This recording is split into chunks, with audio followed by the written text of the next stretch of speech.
Bonsoir, vous êtes toujours sur Radio Sensation Normandie, merci de nous rester fidèles. Vous êtes dans le MAG 10 minutes pour en savoir un peu plus sur la vie culturelle et associative de notre territoire Bernay, terre de Normandie. On reste à Bernay, on a reçu Jean-Luc Montalgioni il y a quelques jours, président des Amis de Bernay, avec les 50 ans de l'association créée en 1967. Beaucoup de choses à dire, on n'avait pas fait le tour dans notre premier rendez-vous. On va essayer peut-être de faire le tour dans cette deuxième partie. Jean-Luc, bonsoir. Bonsoir. Alors, une association créée le 2 novembre 67, on avait dit, suite sans doute à quelques démolitions extravagantes de la part de la municipalité. Qu'est-ce qu'il y avait avant les Amis de Bernay ? Il n'y avait rien du tout ? Alors, avant les Amis de Bernay, sur le domaine exact de l'histoire et du patrimoine, sur Bernay même, il n'y avait rien. On était dans la zone d'influence, on va dire, de la Société historique d'Orbec, mais qui venait assez peu sur Bernay. On était aussi dans la zone d'influence des Amis et des Monuments et Sites de l'Eure, qui sont encore bien florissants, et puis de la Société Libre, qui avait eu encore 50 ans auparavant une section locale à Bernay, mais qui était tombée dans l'oubli. Donc on s'est penché un petit peu sur la vie culturelle locale pour rechercher un petit peu ce qui se passait à l'époque de la création des Amis de Bernay. Bon, en 1967, il y a une association de peintres qui organise une exposition de peinture au musée. Il y a un groupe folklorique, c'était à la mode dans les années 60, un groupe folklorique à la MJC qui avait un certain renom. Il avait au niveau du département, il était demandé même hors de la région. Et puis on assiste à la création début 68, donc on peut dire dans la même période, on assiste au recrutement de M. Nasselet et à la création de l'école municipale de musique qui a évolué vers le conservatoire qu'on connaît aujourd'hui. Okay. Donc il y a un frémissement dans la vie culturelle locale, mais autrement on s'aperçoit que les pages de l'éveil qui sont consacrées à la vie locale, là il y a à la rigueur il y a la 1, il y a la 2, la 3, à la rigueur la 4, mais très vite on passe aux nouvelles des communes et des cantons environnants. Okay. Donc la vie n'est pas encore très active au niveau de Bernay et les journaux sont remplis d'évolutions, sont remplis d'informations comme les nouvelles écoles, les percements de rues, les élargissements de trottoirs et des questions comme ça, mais sur la vie, un peu la vie sportive et festive, mais sur la vie culturelle, elle est encore bien mince. Depuis 1967 jusqu'à maintenant, avec le fil des années, les présidents qui se sont succédés, est-ce qu'on a vu le patrimoine un peu disparaître ? Alors, on a continué malheureusement de voir le patrimoine disparaître parce que les Amis de Bernay, à part ont été une force morale. Donc, avant qu'ils se créent, il y a eu un sauvetage qui a pu se faire au niveau de la Gabelle. Par contre, les Amis de Bernay, malgré leur poids, leur influence, n'ont pas réussi à sauver l'ancien collège, n'ont pas réussi à sauver un bel ensemble de maisons normandes qui étaient à l'angle de la place Paul Desroux et de l'avenue Liberge de Granchin, qui complétait gravement l'ancien collège et qui a donné l'ancien collège, c'est la Poste, c'est ça ? Oui, c'est la Poste, mais par contre qui venait à ras du trottoir, en fait, à l'alignement des maisons de la rue Gabriel Vallée.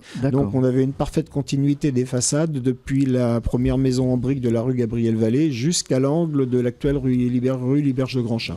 Qu'est-ce qui reste en fait du patrimoine maintenant à vendre aux touristes sur Bernay? Bon, la rue Follop, il y a des choses sympathiques. On a du mal en fait en faisant le tour de Bernay de dire la Gabelle elle est très très peu accessible, elle a l'impression en fait qu'elle est méconnue parce qu'elle est vraiment retirée, il n'y a pas assez peut-être de promotion faite autour de cet établissement. Peut-être. Bon, pour l'instant, il a besoin d'une sérieuse restauration qui est difficile à mettre en place. Vous avez des infos là-dessus ? Pas d'infos récentes, non. Mais autrement, sur Bernay, on a les 2 églises paroissiales, on a l'ensemble abbatial, c'est-à-dire abbatial plus abbaye, c'est relativement récent que l'on ait redécouvert la valeur des bâtiments conventuels, de l'ensemble abbaye. Donc, Monsieur le maire a annoncé lors de ses vœux la suppression de la salle des fêtes.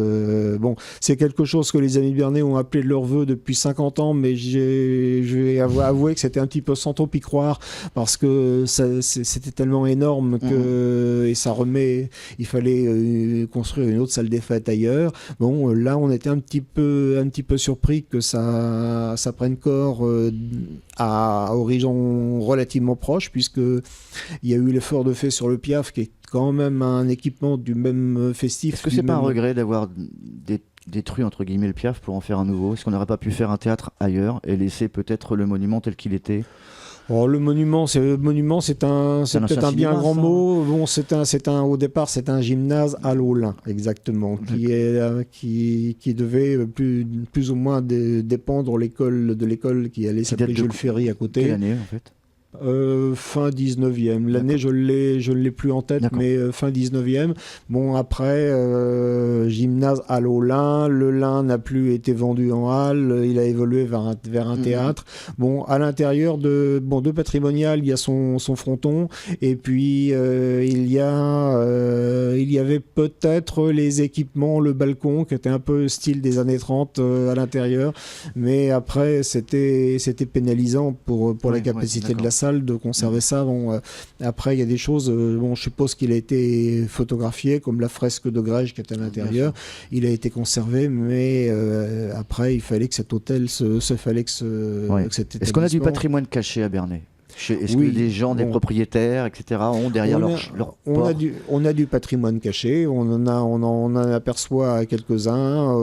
Je ne vais pas trop en révéler parce que j'ai pas envie de me faire d'ennemis, mais déjà, il y a des éléments que la ville d'art et d'histoire a révélés comme patrimoniaux, juste tout simplement avec l'œil extérieur qu'avec Loé Pata, qui a quitté Bernay maintenant. Mais par exemple, la cité-jardin du boulevard de Normandie, elle a été révélée comme patrimoniale, et Chloé Pata s'est penchée sur son histoire et son style, et maintenant elle a pris une valeur patrimoniale depuis que le service du patrimoine s'en est occupé. On a des patrimoines aussi au-dessus de nos têtes, qu'on ne lève pas assez la tête. Il y a des frontons qui sont fantastiques. Tout à fait. Il y a du patrimoine dans un certain nombre de monuments civils. Il n'y a pas que le monument religieux, il y a du patrimoine beaucoup dans de boiseries, c'est ça. Des sculptures en bois un peu partout. Des sculptures en bois, oui, un peu partout. Sur la routière notamment. Et puis, alors il y en a aussi quelques-unes dans la routière. Bon, un petit peu, on risquerait d'en oublier, d'en faire le tour, mais. Un institut bancaire qu'on a détruit ou qu'il a. Alors l'institut, oui, ça c'est une. Bon, il n'est pas détruit, il est conservé. On va se consoler comme ça. Mais c'est pareil, c'est un élément qu'on peut considérer comme patrimonial. La notion de patrimoine s'est étendue et c'est heureux. En patrimoine industriel, par exemple, on ne va pas l'oublier, on a des éléments de patrimoine industriel qui sont très intéressants à Bernay. Vous avez une conférence, là, on arrive à la fin de cette émission, une conférence prochainement le 10 avril sur la généalogie. C'est quoi la généalogie par rapport à l'histoire et au patrimoine?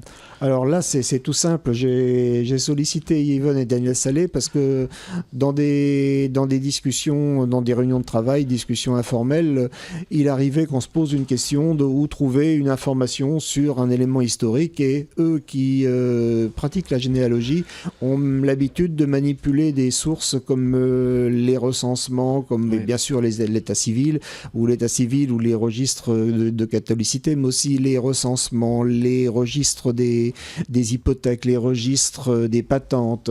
Et je me suis aperçu que c'était une série de sources que nous autres, on va s'appeler historien, c'est un peu pompeux, mais on ne pensait pas à utiliser ces sources-là que les généalogistes utilisent couramment et qui souvent sont accessibles en ligne. Donc dès qu'il y avait un PC sur la table qui était ouvert, ils pouvaient se connecter et nous avoir un renseignement qu'on en temps ordinaire. On a dit, la prochaine fois qu'on ira aux archives d'Évreux, on cherchera. Et eux, ils avaient juste besoin de se connecter, ils nous trouvaient le renseignement en 30 secondes. Donc là, il y avait vraiment quelque chose à révéler sur la puissance des sources utilisées en généalogie au service de l'histoire. Et là, on va parler précisément dans des pans de l'histoire de Bernay au travers, d'après ce que j'ai compris, des familles Méaul, Sellos, Métayer-Masselin et Hubert Descours sont des familles importantes pour Bernay? Alors, ce sont des familles importantes, chacune dans un rôle différent. On va dire que Méaul, pour certains cas, il y a eu par exemple, Hubert Descours, il s'est posé la question de savoir où il habitait. Enfin, il y a eu... c'est un petit peu compliqué, mais ils ont été amenés dans un esprit qui n'avait pas dans un but qui n'avait pas de rapport avec la conférence qui allait être donnée. Ils ont eu besoin de s'intéresser à la famille Hubert Descours. Après, le métayer Masselin, c'est un personnage dont il a un personnage assez complexe et assez aventurier, donc qu'ils ont poursuivi jusqu'en Amérique du Nord. Donc il y a eu on va dire, c'est plusieurs études de cas qu'ils vont utiliser pour leur conférence. Par contre, les Méaul ont été l'éditeur de l'éveil jusqu'à une période assez récente. Il y a eu 4 générations qui ont porté le nom de Méaul, qui ont exercé en tant qu'éditeur de journal. Et encore, je crois que le premier Méaul a épousé la première détentrice du brevet d'éditrice de journal qui s'appelait Mademoiselle Irma Duval. Donc, il y a au moins 5 générations de la même famille sur le même journal. Donc là, Jean-Luc, on vous écouterait des heures. On est arrivé au bout de cette émission. On rappelle, donc c'est le 10 avril. Le 10 avril à 20h30 à la Maison des Associations. Là, donc entrée gratuite, ouvert à tous. Ok, merci Jean-Luc Montalgioni, président des Amis de Bernay. Merci de m'avoir reçu. Au revoir.